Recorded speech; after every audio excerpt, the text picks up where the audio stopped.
Hi friends जय जगन्नाथ। आज हूँ मार्च 20 मान पखाला दिवस।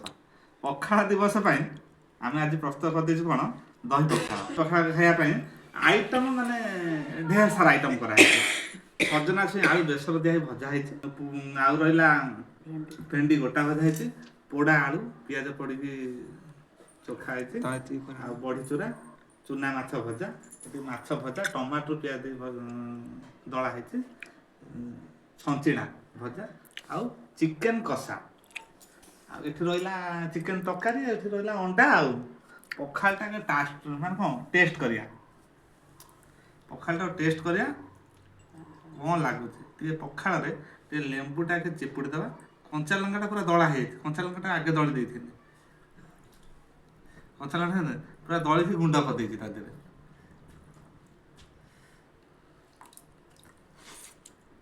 मसना को देवे कंचा लंका को दवा लेंबू टे चिपुड़ा है दही टे पड़ी टेस्टा पूरा अलग प्रकार